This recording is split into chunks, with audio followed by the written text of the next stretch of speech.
Assalamualaikum warahmatullahi wabarakatuh. Rekan seputar Aceh, bertemu lagi bersama saya Indah Rastikasari di program Buka Suara Podcast.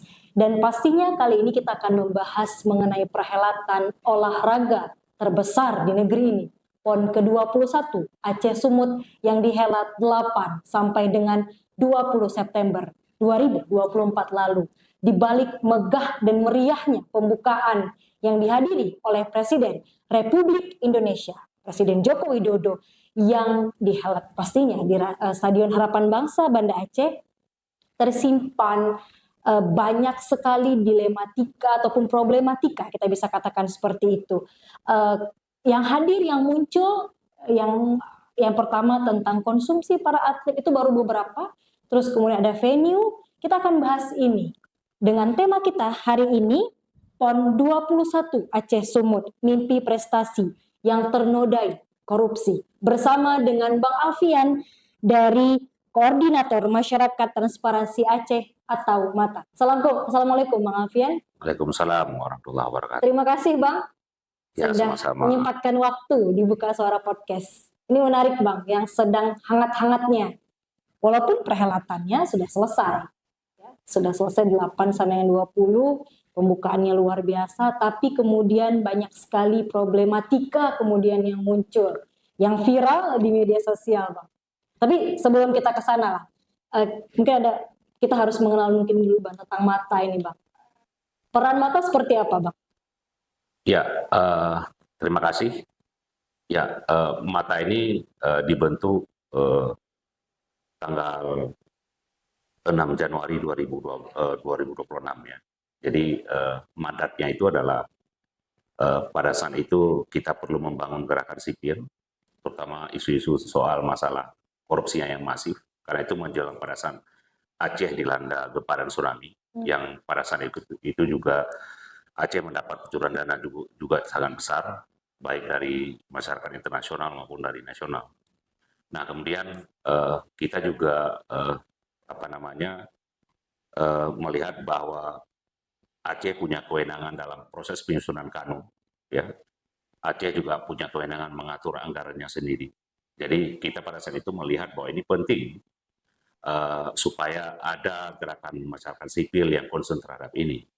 Nah, pada saat itu kebetulan kita didukung juga beberapa guru besar akademisi di Usia sama UIN pada saat itu, sehingga MATA ini dibentuk. Nah, ya alhamdulillah sampai sekarang sudah lumayan lama ya. Jadi sejak 2006 sampai sekarang kita masih bisa menjaga mandat ini, masih bisa eksis. Walaupun kita tahu bahwa banyak sekali rintangan, hambatan yang kita hadapi, tapi kita percaya bahwa selama niat kita tulus dan ikhlas, ini pasti akan terjaga. Konsentrasi fokus memang di korupsi Bang, atau transparansi Ya, jadi pemerintah. ada isu korupsi, ya, ada isu soal advokasi anggaran.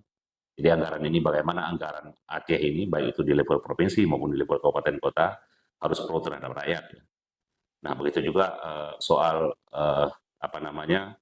kebijakan. Jadi kebijakan, ada regulasi-regulasi yang hari ini kita juga tahu bahwa DPR di Aceh sesuai undang-undang pemerintah Aceh punya kewenangan untuk mengatur regulasi yang sendiri. Jadi kita juga mengawal untuk diproses regulasi tersebut. Jadi isu utama kita itu sebenarnya ada di isu korupsi, isu penganggaran dan kebijakan. Anggaran PON berapa Bang? Ya, kalau anggaran PON itu kalau dari proses tahapan awal ya, pada saat itu kita tahu itu ada 1,2 triliun sharing APBN ya. Sementara, itu Aceh Sumut ya, untuk perhelatan keseluruhan. Sementara sharing pemerintah Aceh itu sampai 800 miliar. Ya, jadi walaupun kalau kita banding memang dengan kondisi PON Papua ya, karena ini kan event nasional ya. Jadi PON Papua pada saat itu 10,3 triliun. Nah, tapi Aceh pada saat ini sharing dari pemerintah pusat kalau kita lihat sangat sedikit ya, cuman 1,2 triliun. Walaupun terakhir kita tahu bahwa pada saat itu PJ Gubernur juga mengusulkan lagi. Nah, karena pada saat di tahun 2023 kan sempat DPR Aceh juga menolak ya, artinya tidak mau anggaran Aceh berkuras terhadap PON. Walaupun terakhir kita tahu bahwa banyak juga anggaran Aceh terkuras terhadap PON ini. Bagaimana Mata melihat? Apakah dari proses perencanaan sekalipun, Bang, itu bahkan sudah mulai ada indikasi-indikasi korupsi di situ? Ya, kalau bicara korupsi kondisi hari ini ya, pengalaman kita melihat dalam kasus tindak pidana korupsi ini mulai bukan terjadi di pelaksanaan lagi. Kalau dulu ya di waktu pelaksanaan. Tapi kalau sekarang di waktu perencanaan.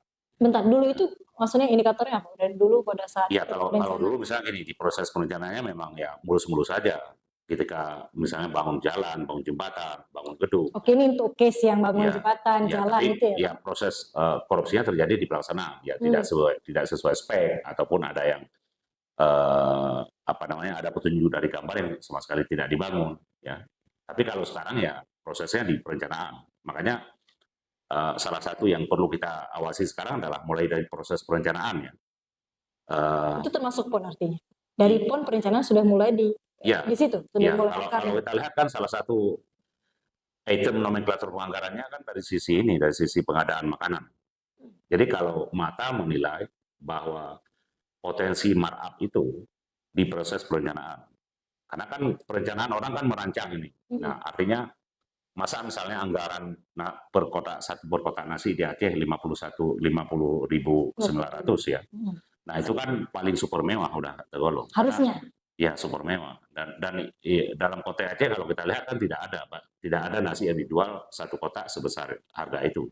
Walaupun kita tahu ini ada juga pemotongan pajak untuk negara kan. Tapi ini kemahalan. Jadi ini potensi markup. Nah, yang kedua kita lihat di proses tendernya. Nah, proses tender ini kan e-katalog ya. Jadi e-katalog. Jadi PT Aktivitas Atmosfer ini masuk, ada satu lagi perusahaan yang masuk. Dan ada satu lagi perusahaan yang masuk, tapi perusahaan ini di akhir-akhirnya dia terbental.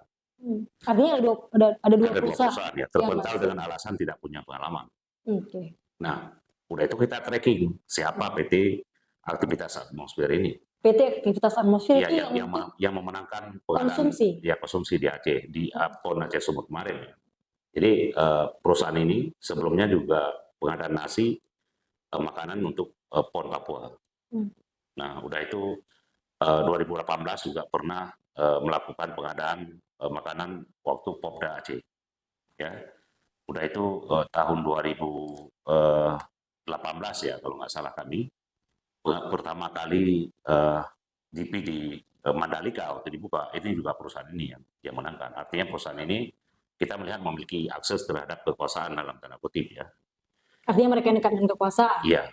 Nah, waktu di track siapa ini, Bang? Ya memang orang-orang biasa ya. Tapi kan mereka punya akses ya, punya akses. Nah, artinya dalam konteks pengadaan barang dan jasa perlu dipahami di Indonesia sekarang kan paling besar tindak pidana korupsinya kan sektor ini. Pengadaan barang dan ya, itu mulai dari pemerintah pusat, provinsi, kabupaten kota sampai ke level bawah pengadaan barang dan jasa. Jadi itu wilayah paling banyak terjadi tindak pidana korupsinya. Poin satu kemudian yang sangat viral konsumsi, Bang. Iya. Apalagi, Bang, yang kemudian temuan Mata? Ya, makanan, snack ya. Snack kan itu 18.900 per kotak. Kalau snack kan kita lihat kuenya biasa saja, kue-kue yang biasa yang dijual di warung-warung di Banda Aceh di sini. Jadi tidak mewah, tidak apa istilahnya, ya artinya biasa saja. Dan harganya itu jelas kemahalan. Oke, konsumsi itu kan snack, Bang. Terus kemudian itulah masuk makanan, ya makanan berat, makanan ringan di situ. Tapi kemudian yang muncul adalah kan pada saat perhelatan itu juga musimnya penghujan dan angin, Bang. Iya, betul. Yang kemudian juga viral adalah tentang venue-nya. Iya. Ada sampai masuk rumah sakit, sedang nonton pertandingan basket. Terus kemudian dengan beberapa lainnya juga venue-venue lainnya itu juga menjadi itu yang muncul, Bang. Ya, yang pertama soal makanan ya, saya review lagi ketika misalnya waktu pembukaan PON yang dihadiri oleh Presiden, malam itu kan dibagi nasi juga.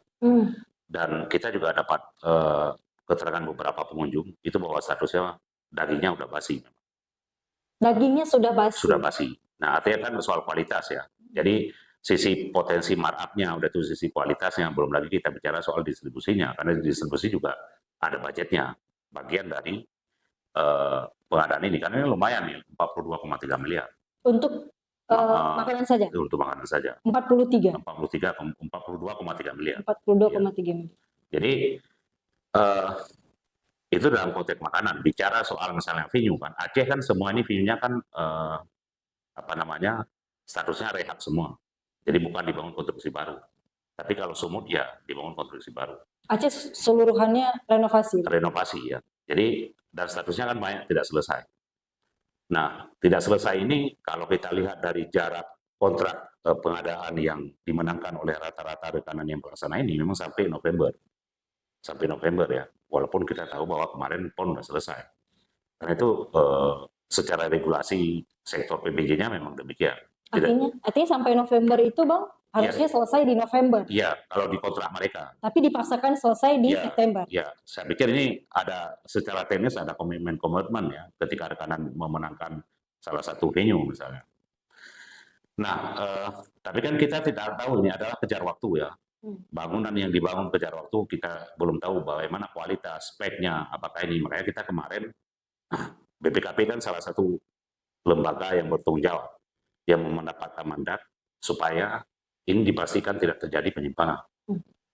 Walaupun BPKP kita sebenarnya sangat kecewa juga ke BPKP, walaupun mereka udah publis ada menurunkan sekian puluhan auditor, tapi ya soal makanan nggak beres kan itu.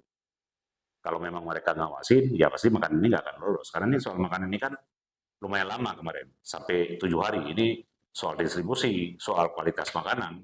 Termasuk ada kawan saya yang di pendamping salah satu cabur di Medan ya, yang anak Aceh, dia sempat masuk rumah sakit karena diare, karena soal makanan. Dia sampai diare? Iya, dan termasuk atlet katanya ya, pengakuan dia juga termasuk atlet. Artinya soal makanan ini memang soal serius ya. Karena ini adalah makanan yang dikonsumsi oleh para atlet. Nah, artinya kita juga menekankan, karena kan Mata juga terus mengkampanyekan soal ini kemarin, yang sampai gara-gara makanan ini nama Aceh rusak. Dan yang mendapatkan untung orang lain, itu masalahnya. Jadi sebenarnya kan PON ini kan juga bicara soal bagaimana membranding Aceh, ya. Dari sisi budaya, dari sisi kuliner, dari sisi syariat Acehnya. Dan saya pikir ini menjadi nilai positif secara pada umumnya kepada para atlet PON. Tapi dengan kualitas makanan ini, saya pikir orang nggak bisa menegosiasi ya. Karena ini kan soal perut. Ya. Makanya kita juga lagi menunggu saat ini bahwa Menpora sudah meminta kepada Satgas dalam hal ini Polri dan juga Satgas Polri juga sudah turun kemari ya. Dan juga kepada Kejaksaan Agung. Nah, kita mau lihat ini, apakah ini memang serius atau tidak. Lanjutannya bagaimana, Bang? Ya, sejauh ini? Kita sudah menyatakan bahwa ini menunggu. Artinya kita perlu pasti akan menagih soal ini. Jadi tidak hanya sekedar action untuk cari informasi, dan juga dari pemerintah pusat juga saya lihat sebelum Kejaksaan Agung di media nasional juga ngomong bahwa ini termasuk KPK terakhir kan juga ngomong. Jadi kita nggak mau dengar lagi omong-omongan ini karena kita butuh langkah konkret. Artinya iya ada indikasi korupsi. Ya, kalau kita sendiri meyakini 100% ya. 100% ya. Berapa taksiran kerugiannya? Nah, soal itu kita belum bisa ini ya. Tapi kalau soal makanan ya, secara gelondongan kalau kita lihat dengan budgetnya 42,3 miliar. Jadi dengan kualitas makanan, kualitas snack, berarti setengah mereka dapat untung. Setengahnya dapat untung. Berarti dari 42 sekian tadi, 42,3 miliar setengah. Itu secara gelondongan yang udah kita hitung. Walaupun misalnya nanti dibilang ada potongan pajak ya. Tapi ya sangat gede ini soal makanan ini. Itu baru di makanan, Bang. Ya, baru makanan. Belum lagi misalnya kan untuk persiapan panggung pembukaan acara. Saya dengar juga lumayan itu hampir 93 miliar ya. Budgetnya itu, kemana budget kita belum tahu. Makanya kita minta kemarin kan rekomendasi kita BPKP ini harus melakukan audit investigasi. Jadi seluruh event ataupun seluruh budget PON yang sudah dikeluarkan, negara harus memberi akuntabilitas kepada publik. Dan kita berharap negara harus hadir soal ini. Tapi kalau misalnya negara membiarkan ini, karena kan trennya kan bisa dilihat. PON Papua ya kan, sebelum PON Papua pun Jawa Barat, udah tuh Riau, ini kan bermasalah semua. PON Papua juga kita tahu baru-baru ini Kejaksaan Agung udah umumkan ada 4 tersangka. dalam kasus tindak pidana korupsi. Nah, kalau ini terus dipertontonkan oleh negara, saya pikir juga sama sekali tidak populer. Dan kita berharap Aceh ini yang terakhir, dan ke depan di NTB dan NTT tidak terjadi apa yang terjadi di Aceh. Harapan kita semua Iya. pastinya Bang. Tapi kan namanya citra Bang. Ini namanya image kita kan pastinya sudah berbeda. Iya, betul. Makanya kita mengingatkan kan kalau ini penting, jangan kesan nanti bahwa ya masa di Aceh nggak ada suara apapun soal ini. Karena pasti dari atlet-atlet ini ya, dan apalagi mereka banyak kali memviralkan, masing-masing memviralkan kan, dan itu menjadi betul-betul viral kemarin itu, dan itu menjadi trending di nasional. Di mana-mana Bang. Ya, Itu yang dibicarakan dimanapun. Dan kita akan sambung lagi nanti Bang. Jangan kemana-mana, rekan seputar Aceh tetap di Buka Suara Podcast.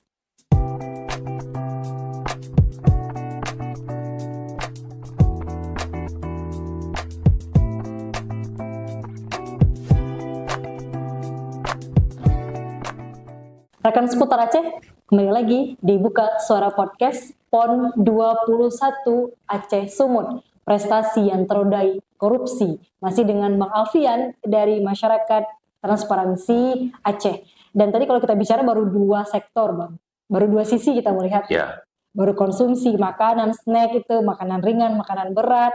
Terus venue-nya juga. Karena angin tadi, ya karena memang kita nggak tahu speknya kan. ya betul. Karena tadi yang seperti Abang bilang, harusnya November selesai. Ya. Tapi ada deal-dealan tadi September ya dipaksakan selesai. Itu baru 2 sektor. Lalu kemudian yang muncul lagi Bang, ini penting kemudian. Ada LO, Liaison Officer yang kemudian bertugas.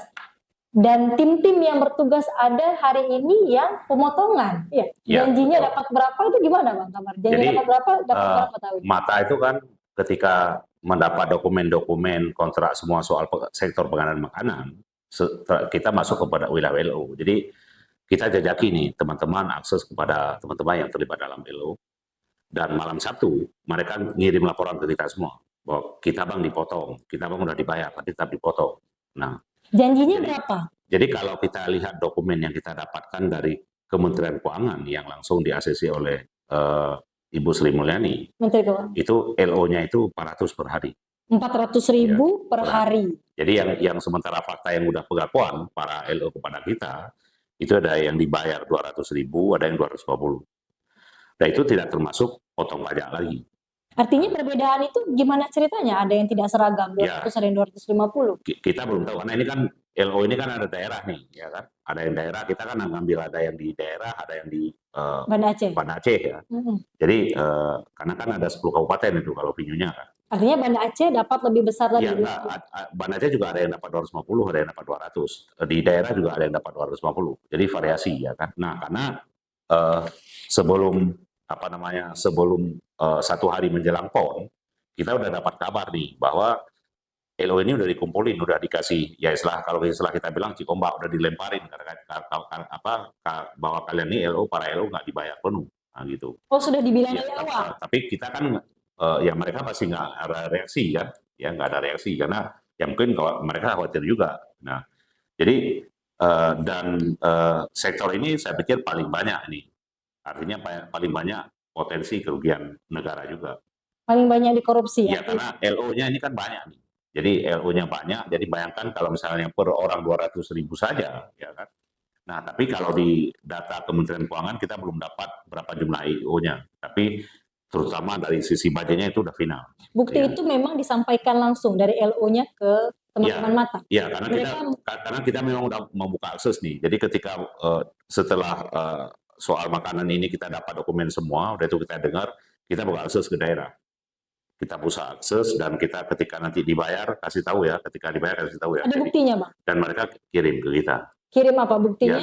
Ya kirim bahwa mereka terima uang. Karena ditransfer itu malam Sabtu kemarin ya. Jadi malam mereka dapat melalui rekening ditransfer. Jadi ketika mereka hitung berarti mereka dapat, ada LO yang dapat 200 per hari, ada LO yang dapat 250.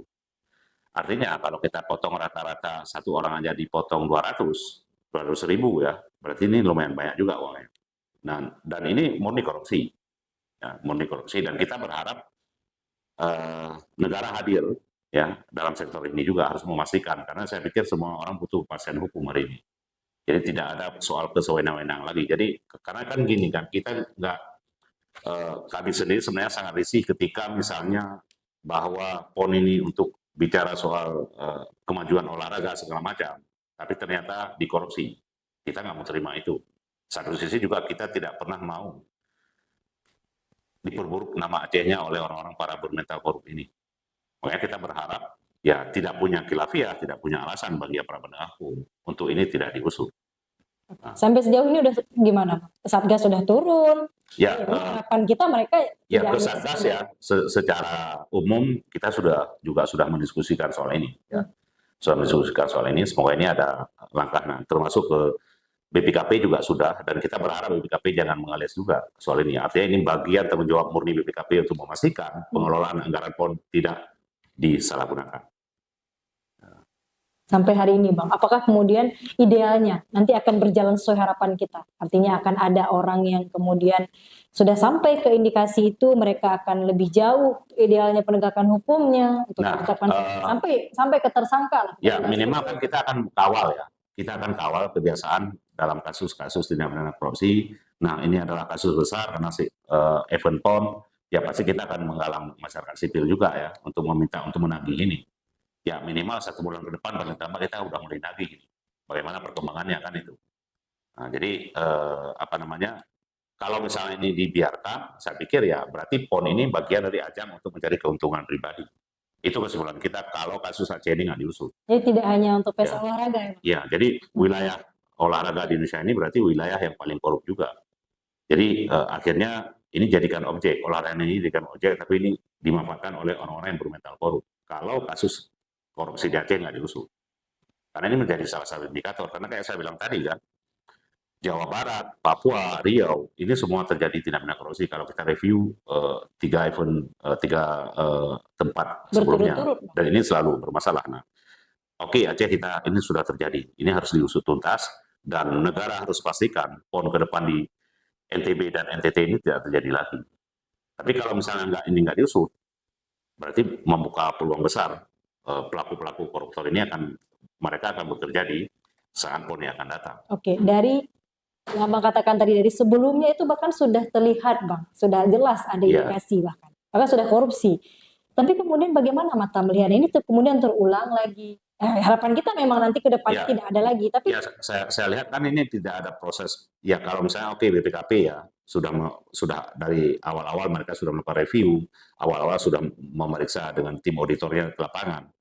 Tapi kan pasif ini ya. Seharusnya kan pencegahannya itu bagaimana?